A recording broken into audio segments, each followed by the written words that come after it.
Hey y'all, it's Hope here at Crafty Hope and welcome. It is time for the week 41 mixed media prompt project for hashtag Crafty Hope prompts. Let me explain what Crafty Hope prompts is real quick before we get to the project. I decided back in October to start building a prompt deck, and that I'm using a regular deck of 52 playing cards. And I made a list of 156 prompts. That means that each Monday I'm drawing 3 prompts from that prompt list and altering a playing card, both sides with those prompts. So one side I make sure I include the actual prompts on it, and the other side is just more decorative, just like a regular playing card is. At the end of the 52 weeks, I'll have a full deck of prompt cards that I can use any way I want, when I'm feeling uninspired, when I just need a little nudge, when I need a new idea. So that's what I'm doing to build up the deck. But it's time for a project. So in addition to the cards that I'm making on Monday, on Saturday I'm taking those same 3 prompts and doing a separate project with them, and it's any number of things, whatever really those prompts inspire me to do. What did I do last week? I did jewelry and bookmarks, which was fun and a little different. This week I think I'm going to go a little back to basics and just do a junk journal page. I'll show you that in a minute. But I've done other things. I've done little assemblage projects and lots of tags and other bookmarks, and I've altered the can that I draw my prompts out of and all kinds of fun things. So I've got a full playlist. You'll find that at the end of this post, that you can go back through and see some of those things, watch those videos, all of that. This week we are focusing on the prompts map, modeling or texture paste, and phone book or newspaper. So those are the 3 prompts. I explained those a little bit more in the video from Monday. You can watch me make this card. I'll put a link up here to that video so you can go watch how this was made with those 3 prompts, and like I said, I expand on those things. But let me tell you what I've gathered for map. Y'all, this is just one of the maps that you can get at like a rest area. At least you can in Alabama.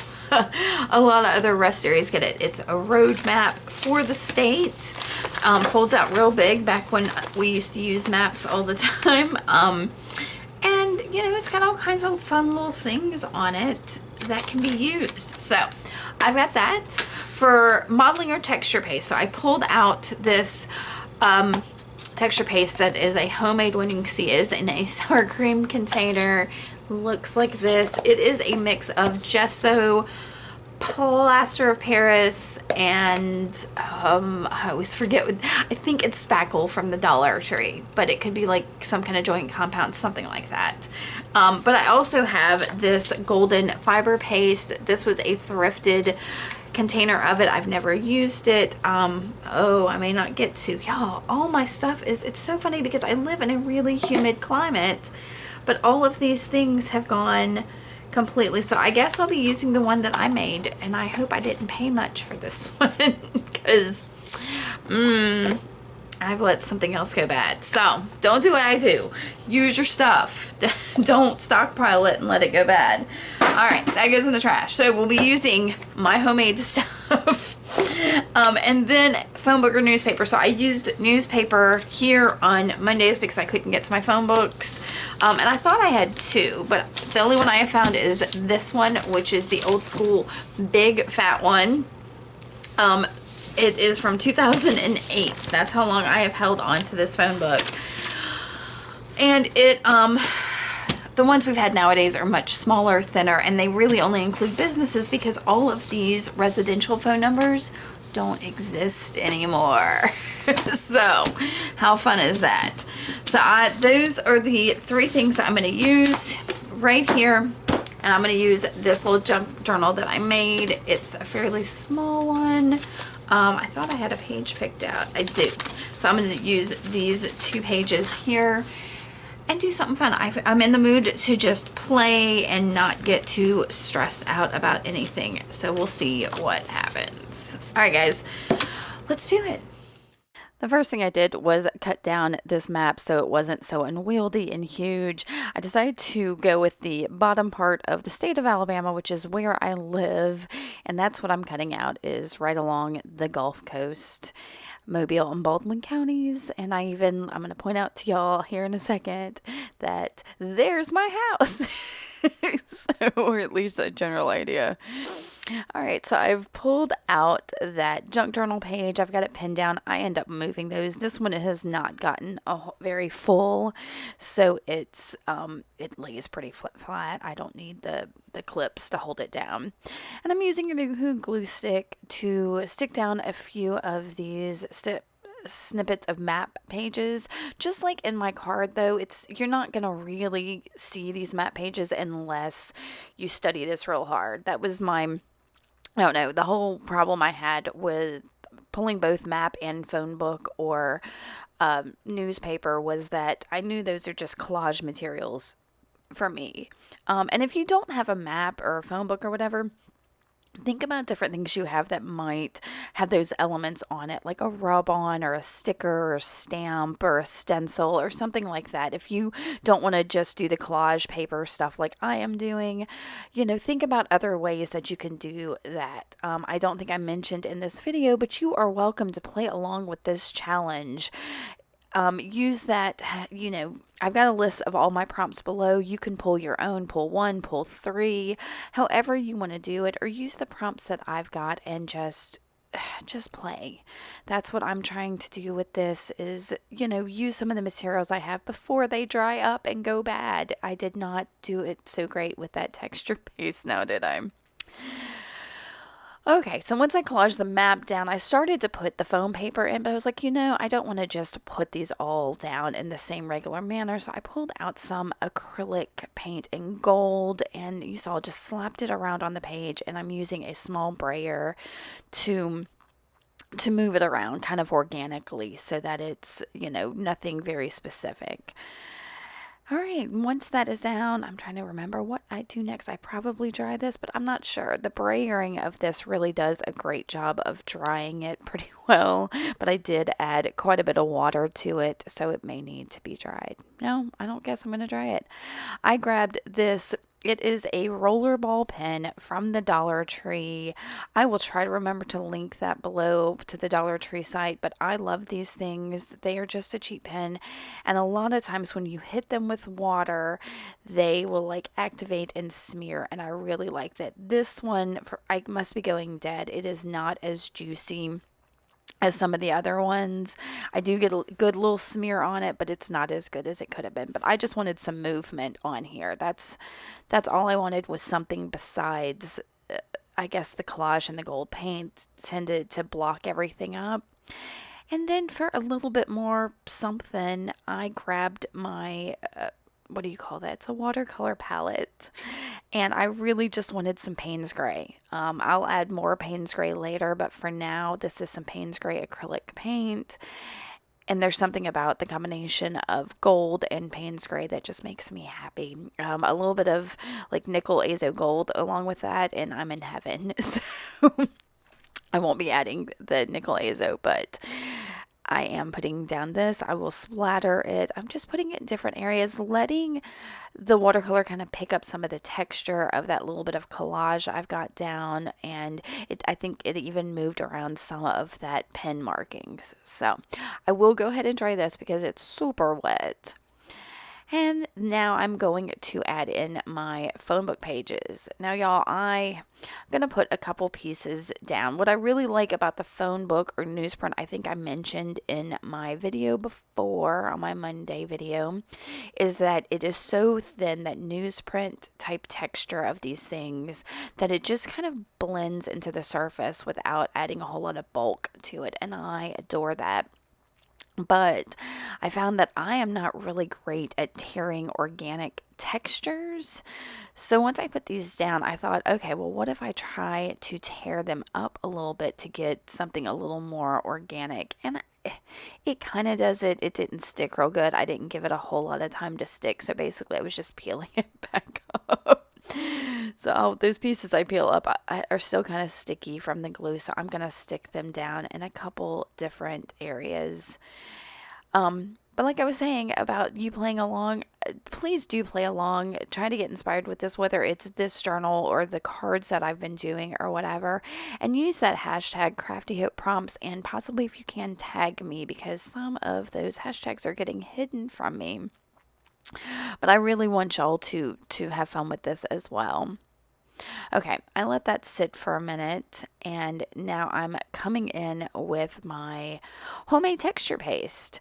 So, and a stencil. This is another Dollar Tree product, is a stencil there, and I'm using a palette knife just to apply it. Now, this stencil has like 9 different designs on it, and they're tiny, but I really like just this one little tiny one on here.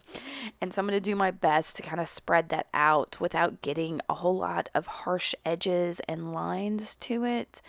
So that's going to involve me moving this around quite a bit as I smear. I need to find some other, I guess, larger stencils with like designs like this that I like. So if y'all have recommendations, let me know. But I don't know, I can be fairly cheap. One thing I will go ahead and tell you about using texture paste, any kind of texture paste and a stencil, is after you use it, please go wash your stencil. Do not leave it to sit and dry. You will ruin your stencils by letting a paste like this dry on them, whether it's crackle paste or a modeling paste or anything, or molding paste or whatever they call it. Um, Go wash it. And that's what I'm going to do while I let this dry in just a second once I finally get all of my little spots. And I am loving that. I think that it is, I don't know, I really love this stencil on this page. It looks beautiful. So I'm going to clean everything up and let this, oh no, I decided to pick up some of the back of that, excess on there. I flipped it over.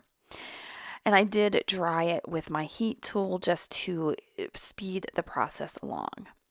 Now I've got some Payne's Gray acrylic paint here that I put on a palette sheet thing, whatever, palette paper, is that what it's called, and watered it down pretty nicely. And I am going to put it along the edge. I think you can tell if you've been following along with the fodder challenge from Willow Workshops or Willow Wanders, that I think day 3 there was, I can't think of the artist, I'm sorry, had done some texture paste and then added acrylic paint like this on it, and I really was inspired to do that. So that's what I did, is I added the acrylic paint. And when I did that, can you see what happened with the newsprint there? Newsprint with the phone book paper, it completely saturated it. The porous nature of that like newsprint paper or phone book paper just soaked in this watery paint. And I think that is a super cool thing that I discovered in doing this. So I'm going to keep at it, and I'm going to cover all of my textured areas where I put the textured paste, and make sure that that watery paint also gets on those phone book pages, because I really like how they just absorbed it. Like where I put down the gold paint isn't really soaking up that watery Payne's Gray, because it is watery and acrylic is plastic, so it's not really sticking to it. So yeah. So once I got that dry, I decided I don't know, I wanted more gold or something. I wanted more definition of my stenciled texture paste. So I thought, okay, well, let's try some of the Liquitex Gold acrylic ink and see if I can put it kind of down in between all of that. So I watered it down a little bit, and I'm just scrubbing it on to the texture paste areas, y'all. It doesn't work. Spoiler, it doesn't work to do anything. It does remove some of the Payne's Gray paint on the top of it felt like it did. It may not have. It felt like it removed some of the Payne's Gray on the top of the texture paste, but I don't think it really did. It doesn't really do much but add more gold to this page, because what this page needed was more gold and Payne's Gray. No. So I decided it was feeling dark and needed some lightening up, so I grabbed white chalk paint, and I'm going to splatter it around on the page. I am keeping in mind that I do have that Payne's Gray watercolor on there too, so that will activate some of that and soak some of this white up. So it's not going to be as white as I had wanted, but it's going to be fine. I'm not super concerned about it. I just needed it a little bit lighter on there. So some white splatter always tends to help me achieve that. And all I have to admit, I was really hating this. I lost in all of that, I lost the texture of my stenciling. So, and one of my favorite things to do, especially when I'm doing assemblage, is to bring out texture by doing like a dry rub on top of texture. So I put down a little bit more of that Payne's Gray acrylic paint. And I'm using my finger to kind of dry brush, lightly rub on the top of the texture paste to pick up the shape of that stencil again. And I end up adding a little more water to, like dipping my finger in that watery Payne's Gray that's still on the palette paper. And I'm really I've sped this up quite a bit because it was a really long process. It was, I touched every single bit of every one of those stenciled pieces. So, but I was hating this. It was boggling me because, like I said, these are some of my jams, the gold paint, the Payne's Gray. But looking in the viewfinder, it's not really that bad. I just lost the shape of my stenciling. So once I got all that done, I decided, okay, all I really want to do was add a paper doll. So I went and grabbed a whole stack of them. And y'all, the first one I pulled out, I loved. I was like, yeah, she works. I'm just going to put the rest of these back up. And so I did. And I looked at her for a while and decided I needed another pop of like something refreshing, something maybe not white, but yeah, something else that help push back some of the darkness on there. So I found a piece of coffee dyed, I think it's a flour sack towel from the Dollar Tree again. And really all that was just some leftover coffee I had that I dumped in a bowl and threw in like half a flour sack towel for like an hour. So I got the paper doll and decided to ink her edges. I started with some black soot, but decided no, what I really want is some walnut stain distress ink. So I'm going to ink all her edges real quick just to take that white cut edge off of her. And I've got this little, it's almost like a makeup tool type thing that I'm going to go in, all these little creases to make sure I get that, push back that white. And I do get some on the edges, but it only really shows where her dress is the lightest. Okay, so I'm going to put her down. And now I know I would really like a sentiment. So I grabbed the Tim Holtz chip quotes. I'm going to sort through them for a minute. And I wanted something that was going to fit on that page and not be too big and kind of just feel right. I found one that says be authentic, but I did not like how stark white it was. It was too stark white on there, and I kind of wanted her to be the focal and not it. So I'll ink the edges of this and kind of work the ink toward the inside using my finger, see, to work that ink on the inside to like push back the white. Really, I didn't want it too white. And then I'll use the black soot just on the edges to give it more of an aged feel, be kind of more like that Payne's Gray. So just like I glued down that piece of fabric with the Fabri-Tac, I'm going to use it to glue down my girl. And do you notice I have not glued down my sentiment? I forget that I hadn't glued my sentiment down. You'll see here in a second that I think I'm done.